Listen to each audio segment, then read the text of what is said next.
నేను చెప్తున్నాను, ఈరోజు నువ్వు తిట్లు తింటుండొచ్చు, తన్నులు తింటుండొచ్చు, దూషణ పాలవుతుండొచ్చు, నువ్వు పనికి మాలిందానివనో, పనికి మాలినోడివనో, తెలివి తక్కువ దద్దమ్మవనో, నువ్వు ఏదో నిన్ను నలుగురు ఎన్ని రకాలుగా అనుకుంటారో నాకు తెలియదు. నీ ఇంటోళ్ళు బయటోళ్ళు ఆఖరికి నీ మనసులో నీకు కూడా నా అంత ఎదవలేడు, నా అంత పనికి మాలింది లేదు అని నిన్ను గూర్చి నువ్వు అనుకుంటుండవచ్చు, నాకు తెలియదు. ఈరోజు ఇన్ని మాటలు పడ్డ నిన్ను దేవుడు ప్రత్యేకించుకున్నాడు. ఏ నోళ్ళైతే నిన్ను అలా సణిగినాయో, గొణిగినాయో, తృణీకరించినాయో, దూషించినాయో, ఎగతాళి చేసినాయో, అయ్యే నోళ్ళు నిన్ను ప్రశంసించేటట్టు నా దేవుడు చేస్తాడు.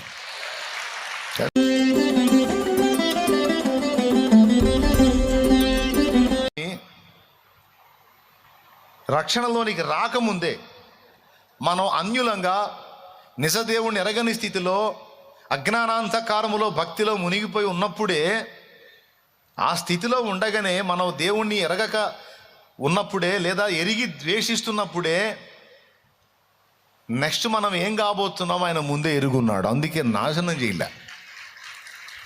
సౌలు విషయంలో ఇబ్బంది పడ్డ దేవుడు సమూయేలుకి ఏం చెప్పాడు తెలుసా?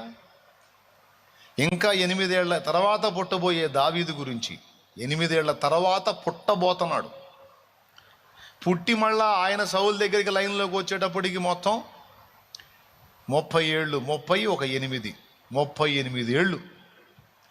38 ఏళ్ల తర్వాత అతని లైన్లోకి వస్తాడు ఈ దావీదు అనే వ్యక్తి.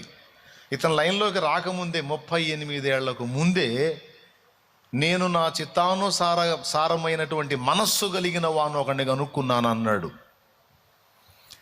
సౌలు పరిపాలన మొదలుపెట్టి 2 ఏళ్లలోపే తేడా పడ్డాడు. 2 ఏళ్లలోపే తేడా పడ్డాడు. ఆ సౌలు పరిపాలన 2వ సంవత్సరంలో ఉన్నప్పుడే సమూయేలు ఈ మాట అన్నాడు: దేవుడు నీ యొద్ద నుండి రాజ్యము తొలగించి నీ పొరుగువానికి ఇస్తానికి సిద్ధపడ్డాడు, తన చిత్తానుసారమైన మనస్సు గల యొక్కని కనుగొన్నాడు అని సౌలుతో చెప్తాడు. అప్పటికి సౌలు పరిపాలన మొదలుపెట్టి 2 years. అర్థమైందా? ఆ తర్వాత 8 ఏళ్లకు దావీదు పుడతాడు. పుట్టి 30 ఏళ్లకు లైన్లోకి వస్తాడు. మొత్తం 38 ఏళ్ల చరిత్ర, తర్వాత జరగబోయే చరిత్ర ముందే చెప్పేశాడు సమూయేలు. ఏమైనా అర్థమైందా మీకు? ఇప్పుడు దీన్ని బట్టి మీకు ఏం అర్థం కావాలో తెలుసా? సన్నివేశాలు జరిగి గతించిపోయిన తర్వాత మన జ్ఞాపకాల్లో ఉంటాయి, జరుగుతుంటే కొంచెం అర్థమవుతుంటుంది, కానీ జరగబోతున్న చరిత్ర మనకు తెలియదు. కానీ ఆయన మనందరినీ తల్లి గర్భములో పిండములుగా రూపింపబడక మునిపే మన చరిత్రలన్నీ ఎరిగి ఉన్నాడు. అబ్రహాముకి ఇంకా తర్వాత ఏం జరగబోతుందో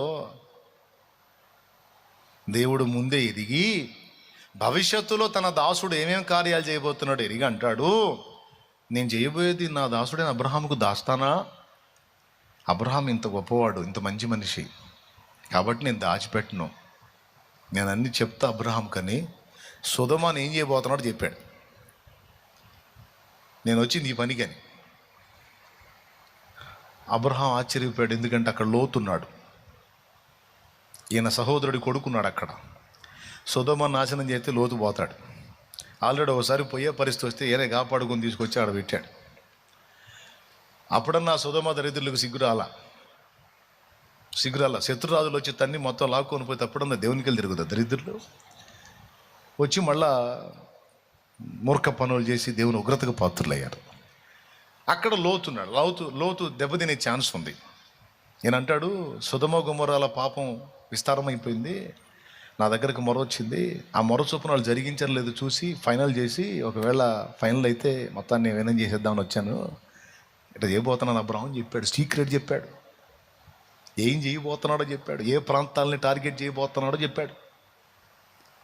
దేవుని మనసు ఎలాంటిదంటే, ఆయనకు మనం అనుసంధానం అయ్యామనుకో, ఆయనకు దగ్గర అయ్యామనుకో, నాకే తొందర అనుకుంటే నాకన్నా తొందర ఆయనకి. స్తోత్రం. నేను కూడా దాచిపెట్టి నీకు చెప్పకూడదు అని అన్నీ చెబుతుంటా. ఆయన కూడా అంతే. ఆయన కొంచెం కనెక్ట్ అయ్యి కొంచెం దగ్గర అయ్యామంటే ఆయన చేయాలనుకుని అని చెబుతాడు. భూమి మీద ఎలాంటి విలయాలు రాబోతున్నాయో చెప్తాడు, ఏం జరగబోతుందో చెప్తాడు, నువ్వు ఎరిగిన వ్యక్తుల జీవితాలు ఏం జరగబోతుందో చెప్తాడు, నీ ఇంట్లో ఏం జరగబోతుందో చెప్తాడు. ఆయనకి నువ్వు ట్యూన్ అయితే చాలు, ఆయనకి నువ్వు కనెక్ట్ అయితే చాలు, అబ్రహాం లాగా నువ్వు ఆయనకి లింక్ అయితే చాలు, నీకు చెప్పకుండా దాచిపెట్టాడు. ఆయన మనసు అది. కొన్ని చెబితే నువ్వు టెన్షన్ పడతావు అనుకో, అప్పుడు చెప్పడం వద్దులేను, అనవసరం ఇబ్బంది పడతావు, అదన్నా మరుగు చేస్తావు. నువ్వు తెలుసుకోదాకా అన్నీ చెప్తాడు. ప్రపంచంలో ఏం జరగబోతుందో చెప్తాడు, ప్రకృతిలో ఏం జరగబోతుందో చెప్తాడు, దేశంలో ఏం జరగబోతుందో చెప్తాడు, నీ ప్రాంతంలో ఏం జరగబోతుందో చెప్తాడు, నీ లైఫ్లో ఏం జరగబోతుందో చెప్తాడు, యుక్తమైన అన్నీ నీకు చెప్తాడు. అబ్రహాముకి చెప్పాడు అట్లా. దేన్ని బట్టి చెప్పాడంటే అబ్రహామును ముందే ఎరిగి ఉన్నందున. అనుక్షణం నీడలాగా కఠినమైన పరిస్థితులు, చేదైన అనుభవాల్లో కూడా నువ్వు నడుస్తుంటే నీ వెన్నంటే ఉండి నీ వెన్ను తడుతూ దాటించుకొచ్చాడు వాటన్నిటి నుంచి. లేకపోతే నువ్వు అవుట్. ఇన్నాళ్ళ నీ ప్రయాణం సాగేది కాదు, ఇది గ్యారంటీ. కానీ నువ్వు ఎదుర్కొన్న ఆ చేదైన అనుభవాలన్నీ దాటుకొని వచ్చి ఈ మజిలీలో నిలబడ్డావంటే అది నువ్వు నడిచింది కాదు, నీ రెక్కబట్టుకొని ఆయన నడిపించింది. 100% నిజం అది. అప్పుడు నేను ఆయనకి వ్యతిరేకంగా ఉన్నాను కదంటే, నువ్వు అప్పుడు వ్యతిరేకంగా ఉన్నావు, కానీ భవిష్యత్తులో నువ్వు చేంజ్ అవుతావు. ఎవరు కానంతగా డీప్గా ఆయన కనెక్ట్ అవుతావు, తెలుసు ఆయనకి. దూతలకు ఆశ్చర్యం, ప్రభువా వాళ్ళు నిన్ను అంగీకరించలేదు కదా, ఎందుకు నేను వాళ్ళు ఎంట పడుతున్నావు అంటే, ఇప్పుడు కాదు, భవిష్యత్తులో లైన్లోకి వస్తారు. ఇప్పుడు ఉన్నటువంటి వాళ్ళు కూడా కొంతమంది నీ కళ్ళ ముందు కొంతమంది కనపడతారు చూడు, అన్యులు. వాళ్ళ విషయంలో నీకు కొంచెం ఇబ్బంది ఉండవచ్చు, కానీ దేవుడికి ఇబ్బంది లేదు. ఎందుకంటే భవిష్యత్తులో వాళ్ళు కూడా నీలాగా, నీకంటే ఇంకా డెప్త్గా మారబోతున్నారు వాళ్ళు. నా జీవితంలో 22 సంవత్సరాల విశ్వాస యాత్రలో చాలా చూసా, ఎలాంటి చాలా చూసా.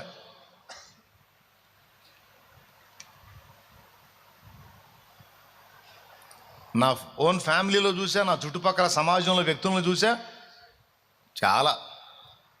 ఈరోజు నువ్వు చూస్తున్న వ్యక్తులు కూడా వాళ్ళు కరడగట్టిన అన్యుల్లాగా నిజదేవుణ్ణి అసహించుకునే స్థితిలో ఒకవేళ వాళ్ళు నీ కనపడవచ్చు. గుర్తుపెట్టుకో, భవిష్యత్తులో నీ కంటే డెప్త్గా వాళ్ళు మార్పు చెందబోతున్నారు. దేవుడు చేయబోతున్నాడు ఆ కార్యం. నీకంటే ఎక్కువగా దేవుని కనెక్ట్ అవ్వబోతున్నారు. ఏమో ఒక వీలైతే వాళ్ళు సేవ కూడా చేయొచ్చు. ఇన్నాళ్ళు నీ వల్ల కానీ సేవ వాళ్ళు చేయొచ్చు. ఎందుకంటే మన భవిష్యత్తుని దృష్టిలో పెట్టుకొని మనతో ఆయన వ్యవహరిస్తున్నాడు. కొన్నిసార్లేమో భవిష్యత్తును పక్కన పెట్టి ప్రస్తుతంలో వ్యవహరిస్తాడు. దేవుని కదలికలు అవి. కొన్నిసార్లేమో ప్రస్తుతాన్ని పక్కన పెట్టి భవిష్యత్తును దృష్టిలో పెట్టుకొని వ్యవహరిస్తాడు. ఈ రెండు మనకు ఫేవరే. ఈ రెండిట్లో మనకు ఫేవర్ చేయడానికి ఆ పని చేస్తున్నాడు. మళ్ళీ అర్థమయ్యేటట్టు చెప్తా. కొంతమంది విషయంలో భవిష్యత్తును పట్టించుకోకుండా ప్రస్తుతం ఎలా ఉన్నారో దాన్ని బట్టి నడుస్తున్నాడు. ఉదాహరణకి ఇస్కరియోతు, యూదా, సౌలు. యూదా యేసుని వెండి నాణ్యాలకి అమ్మబోతున్నాడు. 30 వెండి నాణ్యాలకి. ఇలా అమ్ముకుంటాడన్న సంగతి తెలుసు ఆయనకి, అది భవిష్యత్తు. కానీ ప్రస్తుతానికైతే నమ్మకంగా ఉన్నాడుగా. 12గురిలో ఒకడున్నాడుగా, ఒకడై ఉన్నాడుగా. కాబట్టి ప్రస్తుతాన్ని చూసి ముందు నడిపిస్తా అంటే ఇటు భవిష్యత్తులో చెడిపోతాడు కాబట్టి ముందే ఎందుకు వాడిని ఇచ్చేయాలి, ప్రస్తుతం బాగున్నాడు కదా, ఇప్పటికైతే ఈ అంతస్తు పొందడానికి యోగ్యుడిగా ఉన్నాడు కదా, ఇచ్చేద్దాం. భవిష్యత్తులో చెడిపోతే అప్పుడు చూద్దాం. సౌలు కూడా అంతే. భవిష్యత్తులో ఫస్ట్ ఏమో దేవుడికి విధేయుడిగా ఉంటాడు, తర్వాత తిరుగుబాటు చేస్తాడు. ఇది తెలుసు దేవుడికి. ఆయన ప్రస్తుతం నమ్మకంగా ఉన్నాడుగా, ప్రస్తుతం హంబుల్గా ఉన్నాడుగా, ప్రస్తుతం వినయంగా ఉన్నాడుగా, దీనుడుగా ఉన్నాడుగా, కాబట్టి ఇప్పుడు యోగ్యుడు అని ఆ ప్రస్తుతాన్ని చూసి కొంతమందిని బ్లెస్ చేసి వాడుకున్నాడు.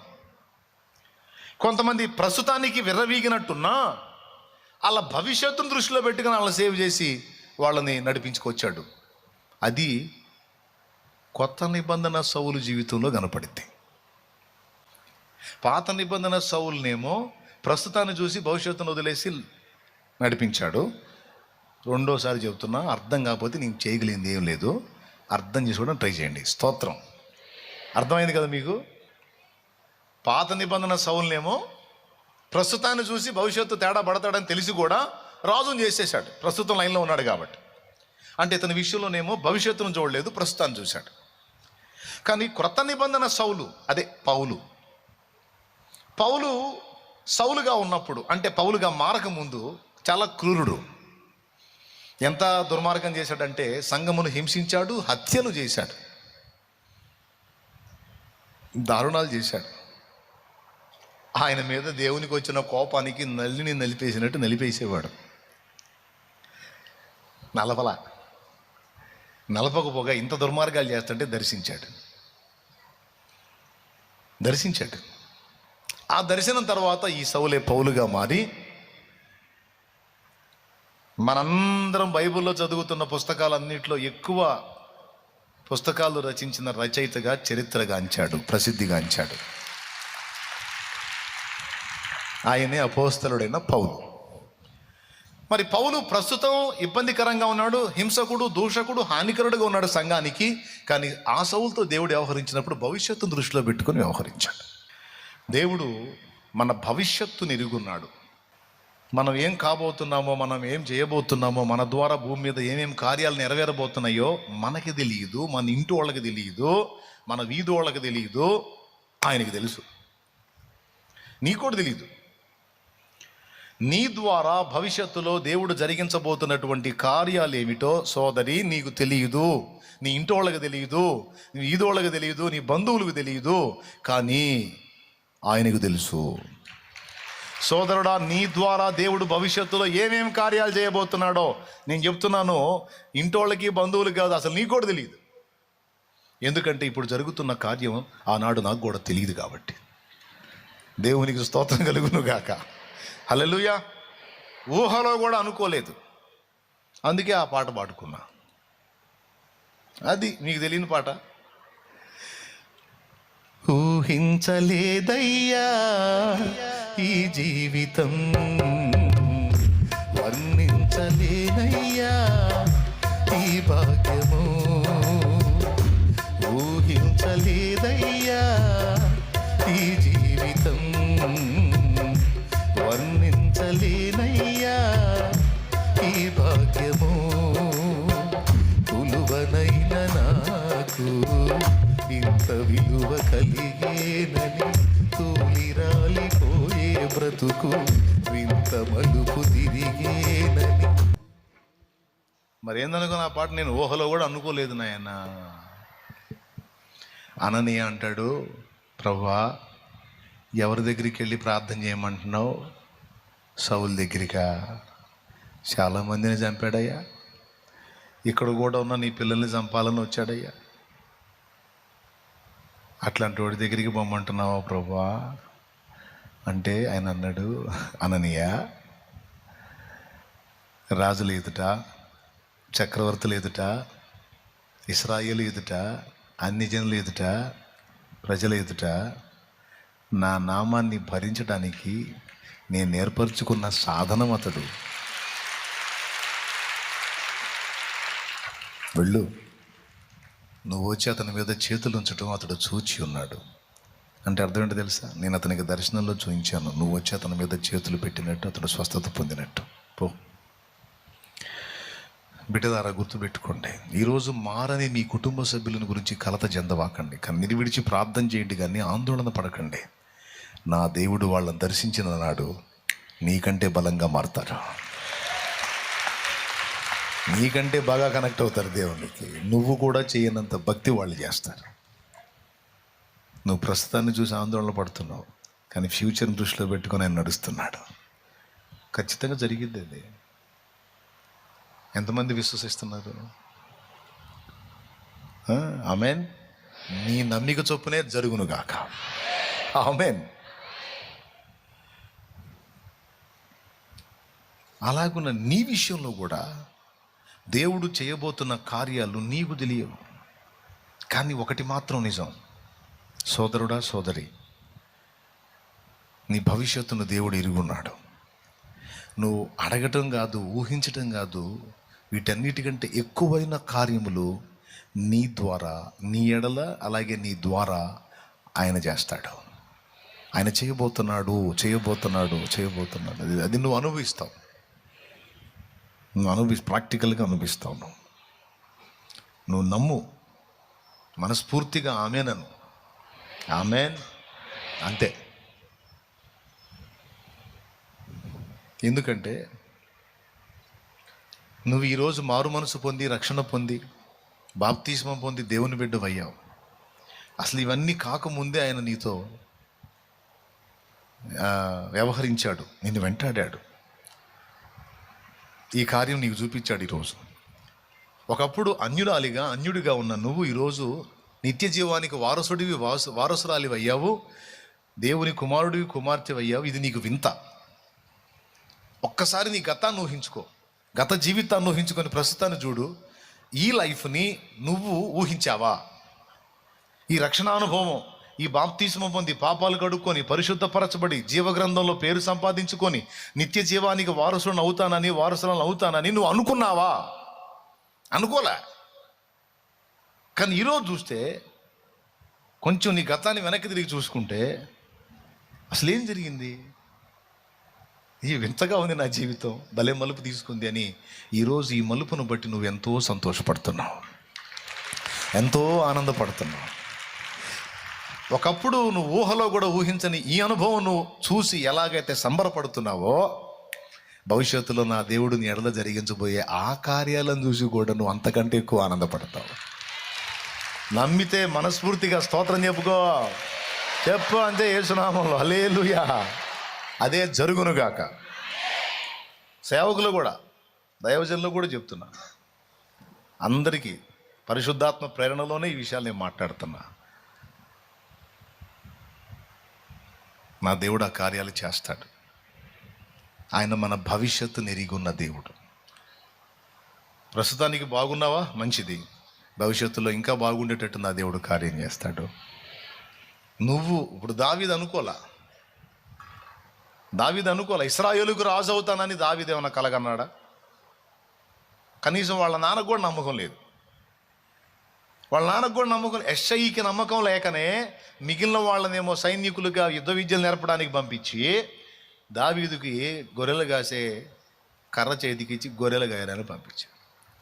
సమూయేలు తైలపు కొమ్ము తీసుకొచ్చి, నీ కొడుకుల్లో ఒకరిని దేవుడు రాజుగా అభిషేకించమని పంపాడయా, నీ కుమారులను నా ముందుకు రప్పించు అన్నప్పుడు దావీదును ఒక్క నాపి మిగిలిన వాళ్ళందరినీ రప్పిస్తాడు. ఎందుకు ఆపాడు అంటే, యెషయి మనస్సులో దావీదు ఒక వేస్ట్ ఫెలో లాగా ఉన్నాడు. అనుభవం లేనోడు, పిల్లోడు, తెలియనోడు, తెలివి తక్కువోడు, ఆ గొర్రెలు గాయటమే కష్టవాడు. వాడు రాజయ్యి వాడు యుద్ధం వెలగబెట్టేది ఎక్కడుంది? లేదు, వాడు వేస్ట్ క్యాండిడేట్ అని ఆ ఒక్కడిని వదిలిపెట్టి మిగిలిన వాళ్ళందరినీ రప్పించాడు. వచ్చిన వాళ్ళ పక్కకు పొమ్మంటున్నాడు దేవుడు. నేను చెప్తున్నాను, ఈరోజు నువ్వు తిట్లు తింటుండొచ్చు, తన్నులు తింటుండొచ్చు, దూషణ పాలవుతుండొచ్చు, నువ్వు పనికి మాలిందానివనో, పనికి మాలినోడివనో, తెలివి తక్కువ దద్దమ్మవనో, నువ్వు ఏదో నిన్ను నలుగురు ఎన్ని రకాలుగా అనుకుంటారో నాకు తెలియదు. నీ ఇంటోళ్ళు, బయటోళ్ళు, ఆఖరికి నీ మనసులో నీకు కూడా నా అంత ఎదవలేడు, నా అంత పనికి మాలింది లేదు అని నిన్ను గూర్చి నువ్వు అనుకుంటుండవచ్చు. నాకు తెలియదు నువ్వేమనుకుంటున్నావు. కానీ ఒకటి మాత్రం నిజం, దావీదు గురించి దావీదుకు నమ్మకం లేదు, వాళ్ళ అన్నోళ్ళకి నమ్మకం లేదు, వాళ్ళ నాన్నకి నమ్మకం లేదు, ఎవరికి లేదు. అందుకే మిగిలిన వాళ్ళందరూ రప్పించి దావీదుని ఆపాడు. విచిత్రం ఏంటంటే, వీళ్ళందరూ వేస్ట్ గాడు లేదా వేస్ట్ సరుకు అని పడేసినటువంటి ఆ వ్యక్తిని దేవుడు కోరుకున్నాడు. ఈరోజు ఇన్ని మాటలు పడ్డ నిన్ను దేవుడు ప్రత్యేకించుకున్నాడు. ఏ నోళ్ళైతే నిన్ను అలా సణిగినాయో, గొణిగినాయో, తృణీకరించినాయో, దూషించినాయో, ఎగతాళి చేసినాయో, అయ్యే నోళ్ళు నిన్ను ప్రశంసించేటట్టు నా దేవుడు చేస్తాడు. పనికి మాలింది అనుకున్నా, ఆ పనికి మాలిందే దిక్కైంది నాయన ఇప్పుడు మాకు అనే పరిస్థితికి తెస్తాడు దేవుడు. పనికి మాలోడు అనుకున్నాను, ఆ పనికి మాలోడే దిక్కయ్యాడు ఇప్పుడు మాకు నాయన స్తోత్రం అనుకునేటట్టు చేస్తాడు ఆయన. నా తమ్ముడు అది జరిగిద్ది. అరే నువ్వు ఉత్త సోదరుడివిరా, నువ్వు ఎట్ట బతుకుతావరా అన్న నోళ్ళే నీ ద్వారా బ్రతికేటట్టు ఆయన చేస్తాడు. నువ్వు అనుకోవు, నువ్వు అనుకోవు, నీ వాళ్ళు అనుకోరు. దావీదు టైపే.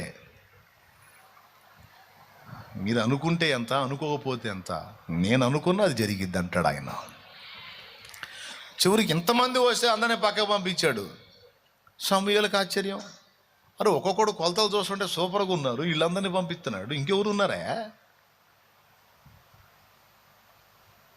నీ కుమారులందరూ నా ఎదుటికి వచ్చారా, ఇంకెవరన్నా ఉన్నారంటే ఇంకనో కడసారి వాడు ఉన్నాడు, వాడు చిన్నోడు. అప్పివాయ బలేవాళ్ళగా ఉన్నాను. వాడు గొర్రెలు గాయటమే చేత కావట్లేదు వాడికి. వాడొక వేస్ట్ గాడు. వాడిన అరే పిలవండి రా వాడిని అంటే పిలవండి రా. వాడు ఇప్పుడు పిలిస్తే ఎప్పుడు కొత్తాడు వాడు, పిలవండి. చిన్న వయసు అమాయకంగా వస్తున్నాడు దావీదు. అలాంత దూరంలో ఉండగానే దైవజనుడితో దేవుడు మాట, అదిగో నేను కోరుకొని వాడు వచ్చుచున్నాడు, అతడే పో ఆ నూనె పోయిపోమన్నాడు. వానిని నా కొరకు ఇశ్రాయేలు మీద రాజుగా ప్రతిష్ఠించి అభిషేకించమని పంపించాడు. నాయన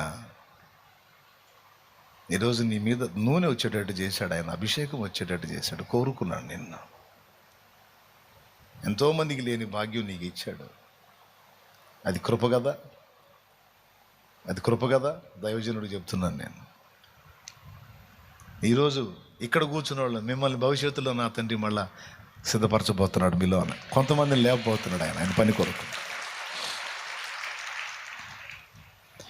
ఊహకు మించిన కార్యము చేసి ఉన్నత కృపలో నన్ను, ఊహకు మించిన కార్యము చేసి ఉన్నత కృపలో నన్ను దాచినావు. గమ్యమే తెలియని ఈ పయనములో, గమ్యమే తెలియని ఈ పయనములో నా గురి నీవై నిలిచావు. ఎంతమంది నమ్ముతున్నారు? రెండు చేతి ఎత్తి స్తోత్రం చెప్పండి. ఆ దావీదుకు తోడై ఉన్న దేవుడే నీ దేవుడు, అదే దేవుడు నా దేవుడు. హల్లెలూయా. వేస్ట్ గాళ్ళు అనిపించుకున్న వాళ్ళని తీసుకొచ్చి నిలబెడతాడు. అదే ఆ ఛాలెంజ్లో తీసుకుంటాడు దేవుడు. ఇప్పుడు ఆల్రెడీ మీకు అందరికి ఆ టైటిల్ వచ్చిందా? అయితే ఇంకేం లైన్లో ఉన్నారు మీరు.